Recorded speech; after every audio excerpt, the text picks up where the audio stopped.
এই পর্বে দেখব এগ ডেভিল বাড়িতেই কত সহজে ঘরোয়া কিছু উপকরণ দিয়েই খুব সহজে অসাধারণ দুর্দান্ত স্বাদের লোভনীয় পুরো দোকানের মতন এগ ডেভিল কীভাবে বানিয়ে নেওয়া যায়। তো এগ ডেভিল বানানো শুরু করা যাক। এটা বানাতে প্রথমে 4টে মিডিয়াম সাইজের আলু, 3টে মিডিয়াম সাইজের পেঁয়াজ, 6 থেকে 7টা কাঁচা লঙ্কা, আদা মতন আদা আর গোটা একটা রসুন, ভালো করে রসুনগুলোর কোয়াগুলোকে ছাড়িয়ে নিলাম, আদাটাকে ছুলে নিলাম এবং লঙ্কাগুলোকে বোটা ছাড়িয়ে ধুয়ে নিলাম, পেঁয়াজগুলোকেও খোসা ছাড়িয়ে নিলাম আর আলুটাকে কাঁচা ধুয়ে রাখলাম। এরপর আলুগুলোকে প্রেসারে প্রায় মিডিয়াম টু লো ফ্লেমে রেখে 4 থেকে 5টা সিটি দিয়ে আলুটাকে সেদ্ধ করে নিতে হবে। কাঁচা পেঁয়াজ, লঙ্কা, রসুন আর আদাগুলোকে ফাইনলি চপ করে অর্থাৎ কুচিয়ে নিতে হবে কুচু কুচু করে। আর আলুটাকে খুব বেশি সেদ্ধ করা যাবে না, একটু শক্ত শক্ত রেখে সেদ্ধ করতে হবে। এরপর 4টে ডিমকে বেশ জলে রেখে বা প্রেসার কুকারের সাহায্যে সেদ্ধ করে নিলাম। জলে রেখে সেদ্ধ করলে প্রায় হাই ফ্লেমে 5 মিনিট মতন দিতে লাগবে আর মিডিয়াম টু লো ফ্লেমে 10 থেকে 15 মিনিট রেখে ডিমগুলোকে সেদ্ধ করে নিলাম। নিয়ে একটা প্লেটের মধ্যে তুলে আলাদা করে রেখে দিলাম। এরপর গ্যাসের ওভেনে একটা কড়াই বসিয়ে তাতে বেশ খানিকটা পরিমাণ তেল দিয়ে দিলাম, প্রায় 1 কাপের 4 ভাগের 1 অংশ দিয়ে ভালো করে এটাকে গরম হতে দিলাম। তেলটা গরম হয়ে এলে এতে এরপর রসুন কুচিয়ে রাখা রসুনগুলো দিয়ে দিলাম।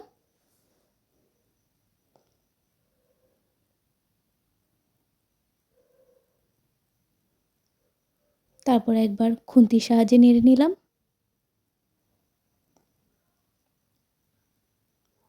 এরপর গ্যাসের ফ্লেমটা মিডিয়াম টু লোতে করে দেব।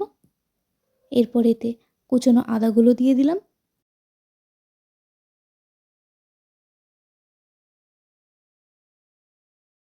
আবারও একবার খুন্তির সাহায্যে ভালো করে নাড়িয়ে নেব।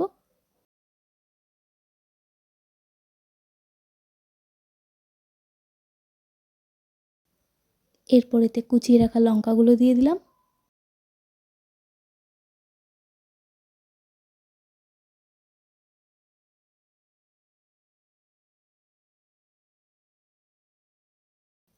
আবারও সব কটাকে খুন্তির সাহায্যে ভালো করে নাড়িয়ে নিলাম।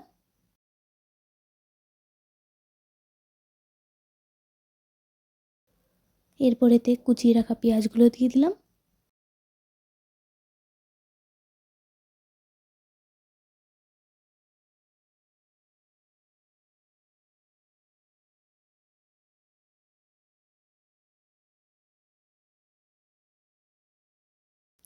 সমস্ত পেঁয়াজটা দেওয়া হয়ে গেলে এবার আবারও সব কিছুকে একবার খুন্তির সাহায্যে ভালো করে মিশিয়ে নেব।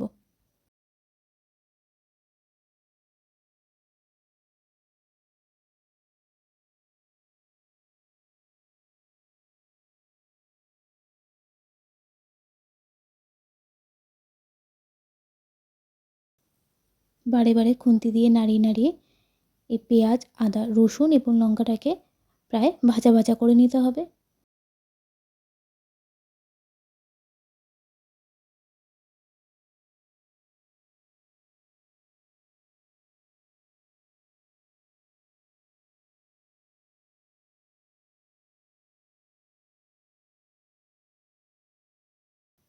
এই সব কিছুকেই ততক্ষণ অবধি ভাজতে হবে যতক্ষণ না এটা গোল্ডেন ব্রাউন কালার হয়ে যাচ্ছে।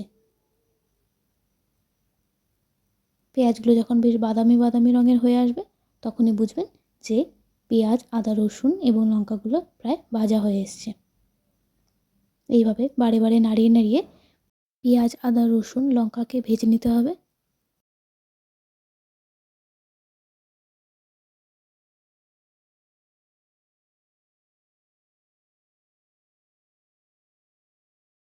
এটা ভাজা হতে মিনিমাম লো টু মিডিয়াম ফ্লেমে 5 থেকে 7 মিনিট লাগে। এরপর এতে সামান্য পরিমাণ লবণ দিয়ে দিলাম, প্রায় 1/2 টিস্পুন, 1/2 টিস্পুন মতন হলুদ গুঁড়ো দিয়ে দিলাম, 1/2 টিস্পুন জিরে গুঁড়ো দিয়ে দিলাম, 1/2 টিস্পুন লঙ্কার গুঁড়ো দিয়ে দিলাম, 1/2 টিস্পুন ধনে গুঁড়ো দিয়ে দিলাম, এরপর ভালো করে খুন্তির সাহায্যে এটাকে মিশিয়ে নেব। পেঁয়াজ, আদা, রসুন এবং লঙ্কার সাথে মশলাগুলোকে ভালো করে মিশিয়ে নিলাম।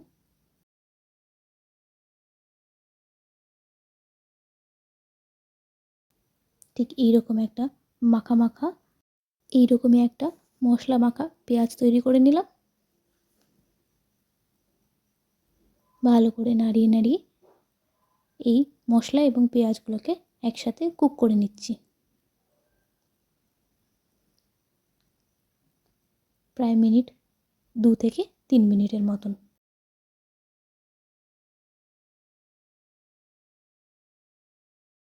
কড়াইতে 1/4 টিস্পুন মতন গরম মশলা দিয়ে দিলাম আর 1/4 টিস্পুন মতন ভাজা মশলা দিয়ে দিলাম।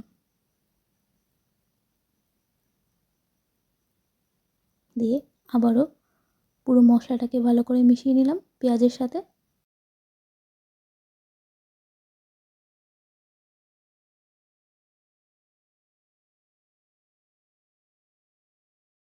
তেলটা টেনে এলে আর এরকম মাখা মাখা হয়ে এলে এরপর বেশ কিছুক্ষণ নাড়িয়ে নাড়িয়ে এটাকে ভেজে নিতে হবে। এরপর এতে আগে থেকে সেদ্ধ করে রাখা আলুগুলোকে ম্যাশ করে পেঁয়াজ এবং মশলাটার মধ্যে দিয়ে দিলাম।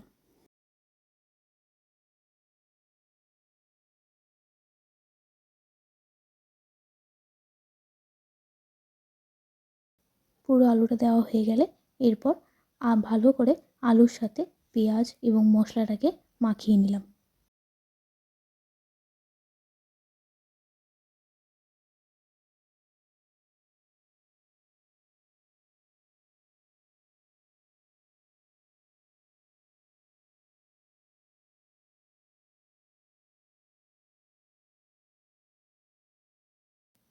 ভালো করে মাখিয়ে নেব আলুটার সাথে মশলাগুলোকে, যাতে পুরো আলুটার মধ্যে সমস্ত জায়গায় মশলাটা সুন্দর করে ঢোকে।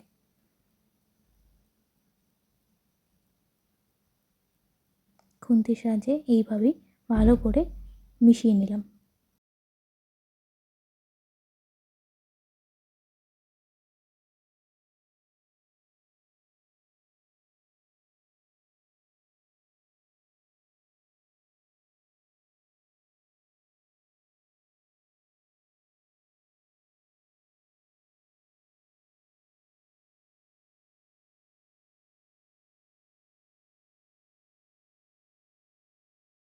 ভালো করে মিশিয়ে 1 থেকে 2 মিনিট মতন এটাকে কুক করে নিতে হবে।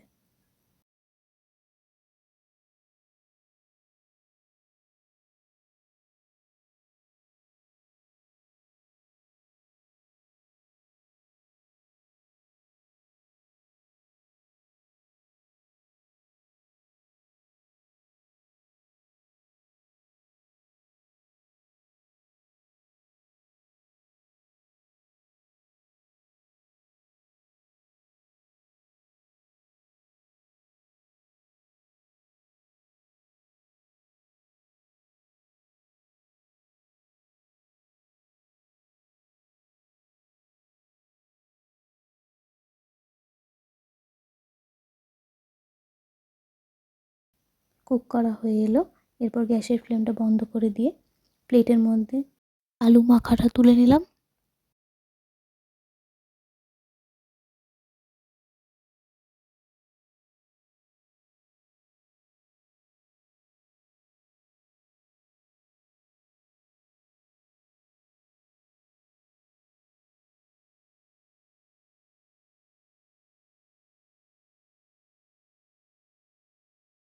এরপর ওই সেদ্ধ করে রাখা ডিমগুলোকে মাঝখান থেকে অর্ধেক করে নিলাম একটা ছুরির সাহায্যে।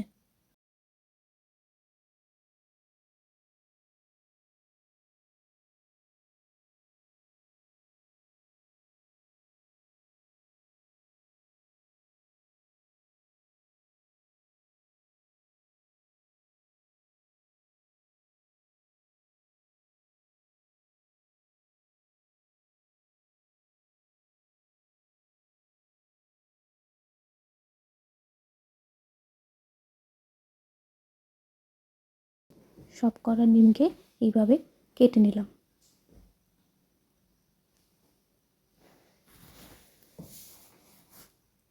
এরপর এর উপর দিয়ে একটু গোলমরিচ গুঁড়ো ছড়িয়ে দিলাম।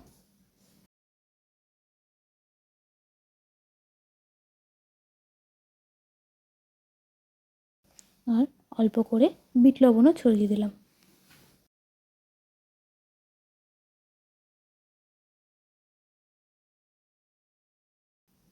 এরমভাবে দিলে সিদ্ধ ডিমটা যখন টেবিলের মধ্যে পড়বে তখন খেতে খুব সুন্দর লাগবে।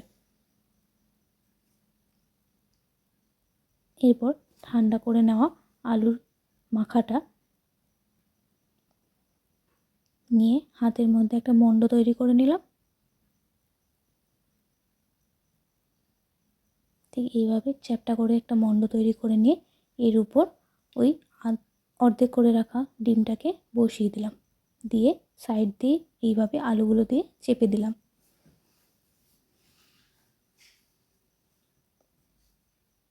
তারপরে সাদা অংশটার দিকেও আরও বেশ কিছুটা আলু দিয়ে ভালো করে মাখিয়ে নিলাম।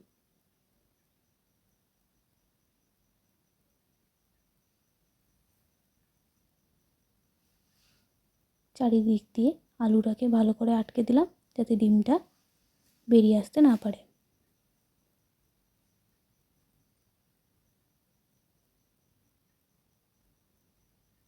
এরপর এগুলোকে একটা প্লেটের মধ্যে আলাদা করে রেখে দিলাম। ঠিক এইভাবে আরেকটা কড়া দেখিয়ে দিচ্ছি।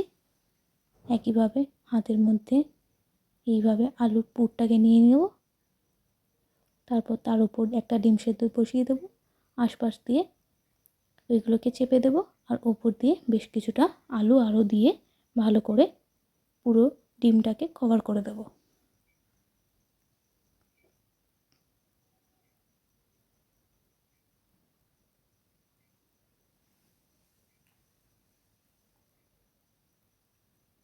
দিয়ে ভালো করে একটা গোল শেপের দিয়ে এটাকে প্লেটের মধ্যে রেখে দেবো। এইভাবেই সব কটাকে ভালো করে তৈরি করে নিলাম। এরপর একটা থালা বা প্লেটের মধ্যে বেশ খানিকটা ব্রেড ক্রাম্বস দিয়ে নেব। এর উপর অল্প কিছুটা লবণ ছড়িয়ে শুকনো হাতে এই লবণের সাথে ব্রেড ক্রাম্বসটাকে মিশিয়ে নেব।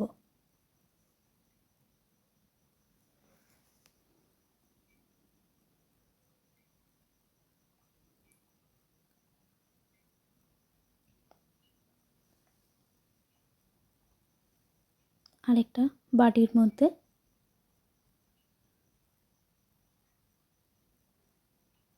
দু চামচ ময়দার গুঁড়ো দিয়ে দিলাম।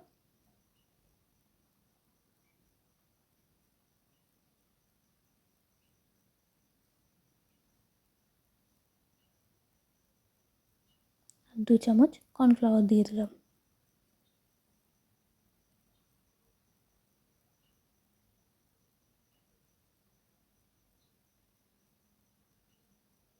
এরপর এতে সামান্য পরিমাণ লবণ দিয়ে দিলাম। ভালো করে ময়দা, কর্নফ্লাওয়ার এবং লবণটাকে মিশিয়ে নিলাম।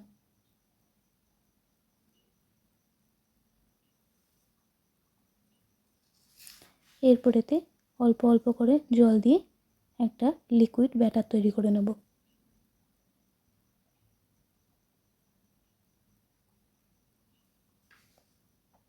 এই পেস্টটাকে ভালো করে মিশিয়ে নিতে হবে যাতে কোনো লাম্পস বা মণ্ড থেকে না যায়।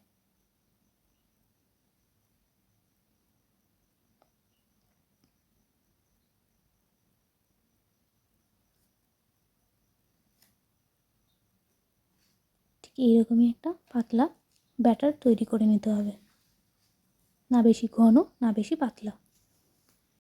এরপর তৈরি করে রাখা আলু ও ডিমের স্টাফিংসটাকে ভালো করে ব্রেড ক্রাম্বসের মধ্যে দিয়ে কোটিং করে নিলাম।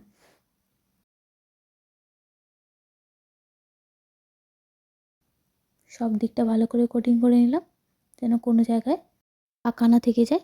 সবটাকেই ভালো করে ব্রেড ক্রাম্বস দিয়ে চারিদিকটাকে কোটিং করে নিলাম। এরপর ব্রেড ক্রাম্বস দিয়ে কোটিং করা স্টাফিংসটাকে কর্নফ্লাওয়ারের মধ্যে চুবিয়ে দিলাম এবং ভালো করে চারিদিকে কর্নফ্লাওয়ার মাখিয়ে নিলাম। নিয়ে আবারও এক্সট্রা কর্নফ্লাওয়ারটা ঝেড়ে দিয়ে ব্রেড ক্রাম্বসের মধ্যে আরেকবার করে কোটিং করে নিলাম।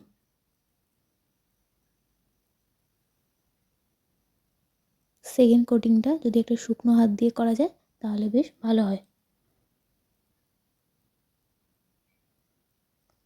করে একটা আলাদা করে প্লেটের মধ্যে সরিয়ে রাখলাম। ঠিক আরেকভাবেই আরেকটা স্টাফিংকে কোটিং করা দেখিয়ে দিলাম। প্রথমে একবার কর্নফ্লাওয়ারের মধ্যে ভালো করে কোটিং করে নেব।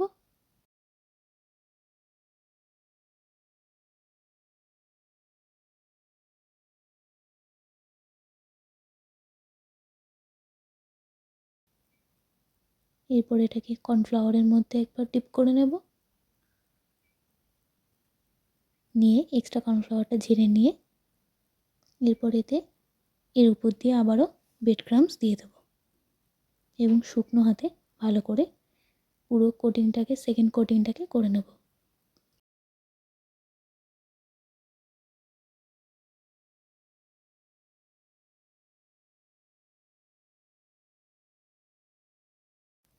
এটাকেও ওই প্লেটটার মধ্যে রেখে দেব। এইভাবে সব কটা স্টাফিংকে ভালো করে কোট করে নেব। সব কটা স্টাফিং কোট করা রেডি, অর্থাৎ আমাদের ডিমের টেবিল রেডি কোটিং করা। এরপর শুধু ভাজার অপেক্ষা। এরপর গ্যাসের ওভেনে একটা কড়াই বসিয়ে দিলাম। গ্যাসের ফ্লেমটা আপাতত হাই ফ্লেমেই রেখে দেব।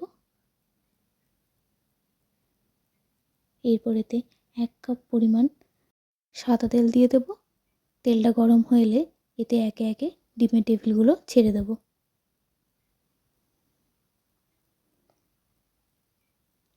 আপনাদের সুবিধা মতন তেলের মধ্যে ডিমের টেবিলগুলো ছাড়বেন। আমি এখানে 3টে করে ডিমের টেবিল ছেড়ে দেখালাম।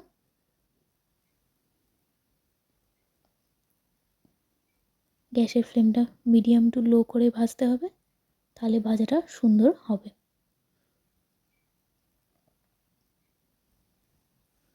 একটা সাইড ভাজা হয়ে গেলে, অর্থাৎ এরকম গোল্ডেন ব্রাউন হয়ে এলে আরেকটা সাইডও চিমটের সাহায্যে ধরে উল্টে দিলাম। সব কটাকেই সমানভাবে উল্টে দেব। উল্টে দিয়ে প্রত্যেকটা সাইড সুন্দর করে কুক করে নেব।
আবারও চিমটার সাহায্যে ঘুরিয়ে ঘুরিয়ে প্রত্যেকটা সাইড সুন্দর করে ভেজে নেব।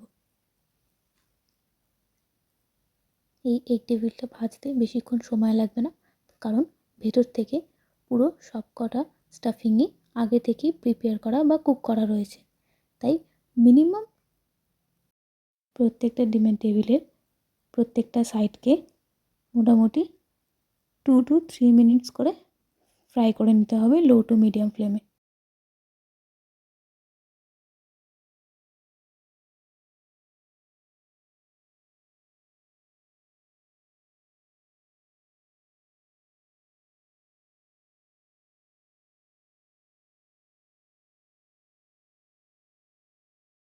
টেবিলের প্রত্যেকটা সাইড এইভাবে গোল্ডেন ব্রাউন হয়ে এলেই বোঝা যাবে টেবিলগুলো সুন্দরভাবে ভাজা হয়েছে।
প্রতিটা সাইডই এরকম ডার্ক গোল্ডেন ব্রাউন হয়ে এলেই বোঝা যাবে ভাজা হয়ে গেছে।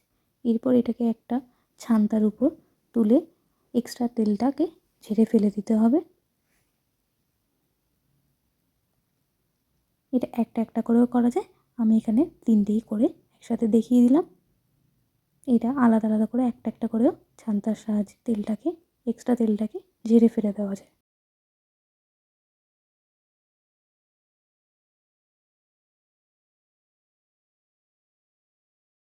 তেলটা পড়ে এলে এরপর এটাকে নামিয়ে নেব একটা প্লেটের মধ্যে।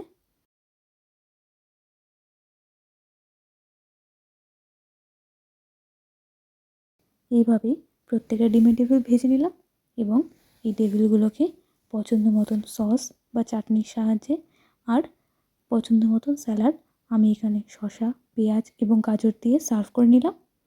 ডিমের টেবিলটা দেখতে যতটা লোভনীয়, খেতেও ততটাই সুস্বাদু। এভাবে বাড়িতে একবার বানিয়ে দেখুন, খেতে অসাধারণ লাগে এবং বোঝাই যাবে না যে এটা বাড়িতে বানানো না দোকান থেকে কিনে আনা। স্যালাড ও সস দিয়ে গরম গরম পরিবেশন করুন এগ টেবিল।